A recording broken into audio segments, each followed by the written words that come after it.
Well, I know you know all these. This is just like all refreshing, really refreshing, and it can be frustrating. But so let's go to for the bottom one, the bottom one first of all, because we all have time changes, certain time changes before we go on holiday, after we come back off holiday, and they're the most important ones to look at before you go away and when you get back. Because I always say when people come on the fitness holiday that it's 2 hours ahead of time, and that those 2 hours ahead of time we're going to be up every morning at around, what time are we up? Definitely up for 7 o'clock in the morning, if not before 6 o'clock. So say, no, 6 o'clock. Say they'd have to be up for 6 o'clock. So if people were up for 6 o'clock to get ready, organised to get out for their morning class at 7 o'clock, in England it would be 4 a.m., wouldn't it? 5 a.m. we ask them to get up, the English equivalent. So over the period of the time before they go away, we say to them to get up an hour earlier, 15 minutes earlier, every week over the space of a month, at least 15 months, or to try and make that 2 hour difference in change before they come away on the fitness holiday, so they don't feel quite so affected by it when they're away. And then also when you're coming back from it, to try and keep the sleep patterns around the same, and just adding on that 15 minutes back to over a period of a month to try and get it back. Now, I know that's difficult when you're going on long haul, but have a look at what you can do instead of like trying to go fully back into it. If there is any room for movement, that you can change your body clock when you're going away like that. It may be too late now because you've been back a while, but you know, that is one of the better ways to do it, to gradually phase in when you are away, if you know that there's going to be big time changes and something's got to be happening. So, and the other thing is that, so even when you're on holiday or weekends, right, weekends in the UK, the best idea is to try and keep the same sleep patterns. So if you are going out with friends this weekend, it's much better if you can try and meet them earlier for, you know, drinks or the meal out, and try and get back for that time to go to bed, because, you know, it will throw you out. It does throw the pattern out. Your body, it's not liking it, it's not used to it. And since I have been doing that over the last probably, you know, couple of years, it's really helped with the sleep patterns massively. Over Christmas, I got out of sleep patterns. I decided I would fall into what my body really likes to do, which is get up a little bit later, get up about 8 o'clock in the morning and go to bed about 11, 12, go to bed about 12, 1, do that and get up. That's what my body really likes to do. I'm more of a night owl, but it took me the best part of like 2 weeks, restless legs, everything else, to get back into a sleep pattern. So it's about creating your routine and rituals and trying your best to stick with your routine and rituals. Obviously, sometimes you can't. If you've been invited out and people have got the times or they're not doing routine and rituals, then it's not going to happen. But where you can, if you're inviting other people, start to get into that sort of routine where they come early and they go earlier, so you can get into bed that same time. So the other rituals, remember that your brain has a waste dump. This is fact. Your brain has a toxic waste dump. Your glymphatic system is something that is like there's tubes that carry fresh fluid to the brain and mix with the toxic fluid, and has that waste dump during, and it does occur other times of the day, but most importantly during the sleep. So this is really important, obviously, for mental health. You find that massively affects mental health. Hi Julia, good to see you. So what can we do? First of all, we don't need to oversweat it, because having sleepless nights is normal. It's not abnormal. So first of all, when you are there in the night and waking up, you know, I think it's essential to do it the first night it happens, because if you accept something, it's the norm, and just go along with it. Don't beat yourself up for it. Oh yeah, right. I can't sleep tonight. Now, that may be because you've got a lot on your mind, and there's things that we can do for that. Or it may be that you just have had a lot of sleep, you know, and you just don't need that extra sleep at that time. So what I do during those days, sometimes, you know, I'll have a little sleep. I might get to sleep initially and then wake up. And then if I wake up and I give it about, you know, an hour of lying there or trying to think how I can, you know, doing different sort of things to get to sleep, then I'll get up. And especially all those, and when you're feeling really energetic and you're thinking, actually, do you know what? If you sit there and analyze it, if I got up now, I could probably do a damn good day of cleaning. You know, I could probably do something really constructive. So do it. Get up and do it. Don't fight it. It's much better to do that.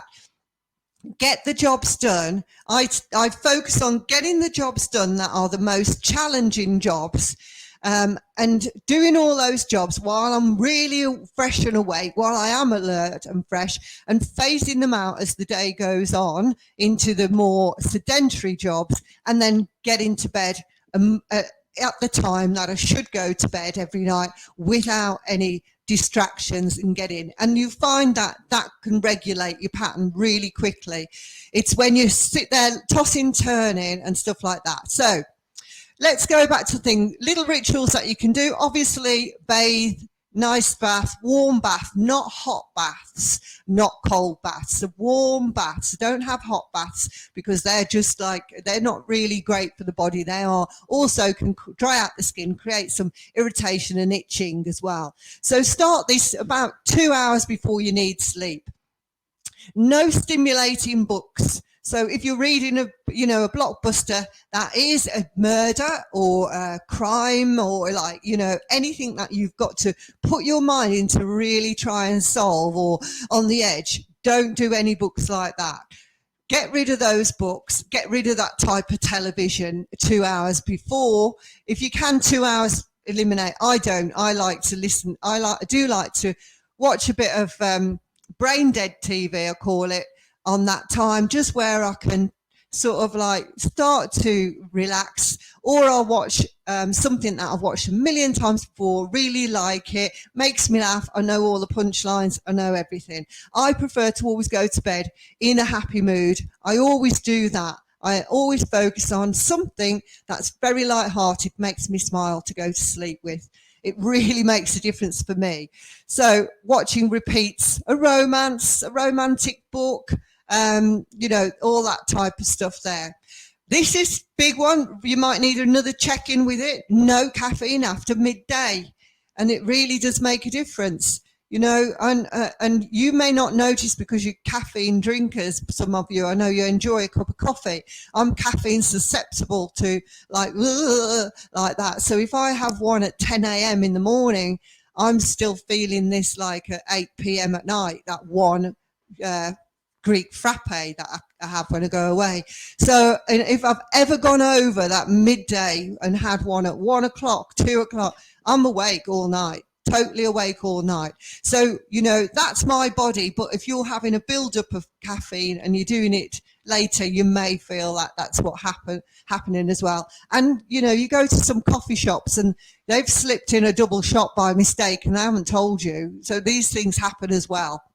So no big meals. So phase it out. You used to say like breakfast like a king, supper like a pauper, didn't they? And I still find that works now because eating late, it doesn't put, it is a myth that it, in a way that calories will make you fat, because we know that, you know, if you eat excess calories, you're going to gain weight anyway. But if you eat late, it doesn't really make any difference on timings as to whether you gain weight because of the, but what it does do, it can keep you awake and make you then feel more lethargic the next day. So then you don't burn calories the next day as much. So that's where those things happen. And your digestive system does slow down when you overload it. So it takes, it does take a lot longer to get rid of that food. So it's slowing the whole digestive system down. You are putting, if you remember the conversation a few months ago, the wet logs onto your plate, onto your system. So no big, where am I going? Yeah, don't look at that. No angry conversations after 2 p.m. in the afternoon. God, I'm a lover, not a hater, I am. I can't do it. If there's something for me to challenge and it's going to be a big one, I can't do it before I go to bed. You might be different. You might find that different. You might find if you do that, but it's not very often, unless you're going to put it to bed. It's not very often that you should have those conversations late in the afternoon, because they're going to be on your mind for the rest of the day. So, you try and shelve it, put it to bed if you can. If not, you're going to have handle it first thing the next morning, get in there. But, again, we're not always controlled. We can't always control these times, but no angry conversations. Don't pick a fight. Don't pick a fight in the evening. So we've got, again, if something's on your mind, schedule action immediately the next morning and do that first thing. Adequate fresh air and exercise, that's pretty normal. That is, we need to get out. But again, we can easily fall into these things, if we haven't been very well and we're just on the cusp of coming out of feeling, rough, then sometimes we don't feel like going out. So, and then our sleep patterns are disturbed with that. So adequate fresh air, plenty of fresh air and exercise. If you're not getting enough movement, your body's going to be jittery of a night. He's going to be on the edge. So even just doing the breath work, some easy stretching, setting the mood in your area as well is important. So also setting the mood in your bedroom. So set your mood, declutter your bedroom. If your bedroom's starting to look a bit cluttered, get rid, declutter. Even things like wardrobes, even when you can't see in them, you've got it in the back of your mind that this wardrobe needs sorting, this wardrobe needs sorting. Silly little things, but we still do sleep better without the clutter. Dark room, if you've got a bit of light coming in, a flash of light coming in from somewhere, that's going to affect your melatonin levels, especially as we are now drawing out with the nights. So what our body is tending to do at this time of year, fortunately, if you're like me and you feel like, oh, I need this bit of alertness, is that when the dark nights, we've got that level of darkness, our melatonin levels are a lot higher for a longer period of time. So we are more lethargic in the winter. Obviously, you probably feel that as well. We're more lethargic. Can't bear an open wardrobe door. Me either. I can't bear an open wardrobe door. It drives me mad. Yeah, well, these things, you see, they are on your subconscious. They're in that bedroom. And it needs, dude, it's the same really with a freshen up of paint, isn't it? You go to bed, you go, oh God, this has got to be done. So these are things that we schedule in. They're going to make it much better. Can you remember? New bed clothes are a big one, aren't they? New bed clothes. Oh, I think I had the best night's sleep of the year last week, because I got my bed stuff off, and I've got obviously different ones, but this bed stuff off, a beautiful day, washed the bed in, put all the nice fabric softers in, got it out on the line. It dried completely on the line, back in, ironed on. That was my main task of that day. I really did think, right, I am really going to make this. I'm so sick, especially with no heating, of everything being stuck on banisters and things like this, and fusty smells of washing. And I had the best sleep ever, and I really did. So things like that, simple stuff like that. Bedtime drink. We've got someone in the group, Deb is having what's she having? A collagen bedtime drink, actually. And I'll put the brand in the group for us. You can have a look. She said she's had the best sleep since she's been doing it. Sometimes we have that and we have a placebo, and it's great. If we have a placebo, it's good. You know, I've heard turmeric drinks as well, lots of different stuff. Hot chocolate, you know, a nice clean hot chocolate.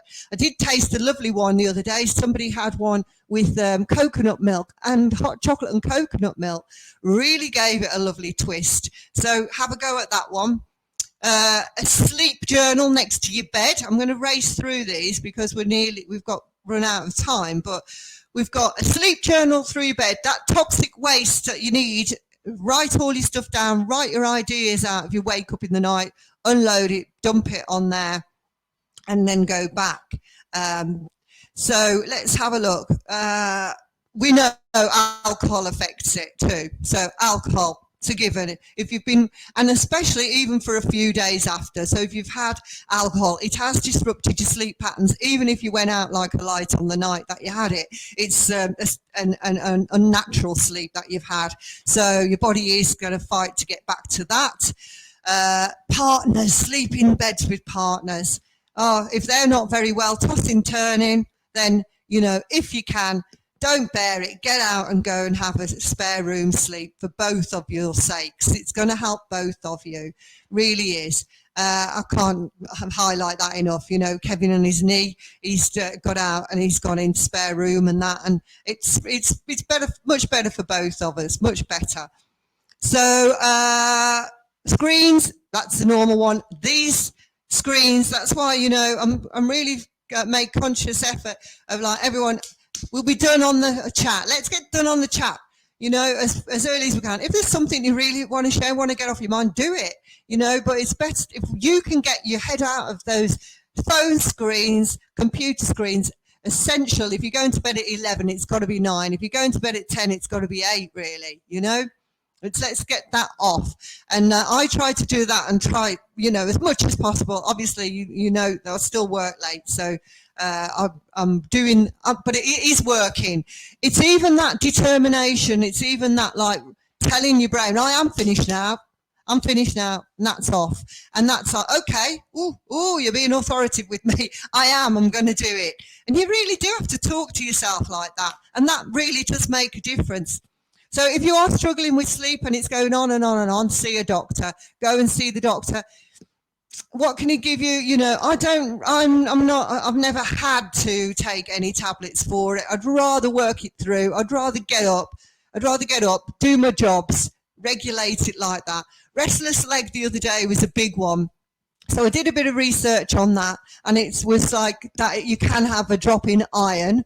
And I did self-medicate, not going to lie. I went and got a bit of iron because, and I just had it for a couple of days, because any of these vitamins and tablets we don't need for very long. It's usually for a small course. It's like you'd take a course of antibiotics. You don't need them for forever and ever, unless the doctor's prescribed you forever and ever, you know. And but just to give yourself that boost sometimes. And actually, I haven't had any, whether it's coincidental or not. So I just took it for a week and then I stopped it, and I haven't got restless leg syndrome since. But it wasn't just restless leg, it's arms, everything, but it's on the go everywhere. So the other one, don't overthink it. It's normal. It is normal to have sleepless nights. It's normal. And go do something else. Just do something else, and then you'll get back and regulate yourself. But yeah, if it is it's becoming a real problem, go see the doctor and see what he can suggest. But really, all these meditation, nice music, rain music. I love rain. I put rain on sometimes, try and do that. On TikTok, they have these ASMR things that is all the rave now. ASMR, you might have seen them, you might not, but it's basically where they cover a big microphone and they put like furry thing on top of the microphone. They scratch microphones, they make the sound of the waves, they do sound of the rain, they do all sorts of whispering, all sorts of stuff. This is huge at the moment with on TikTok. This is sort of huge for people getting to sleep. And I turn it on, there's like 16,000 people watching these presentations on TikTok every night to get them off to sleep. Who knew? Yeah, and they're all making lots of money out of it. Honestly, I swear, it's like, it's the job to do. So getting myself a microphone, the lads just say to me, Mum, if you're going to do it, just do it. Don't tell us. All right. Have a great day and see you soon. See you. Bye. Have a good one.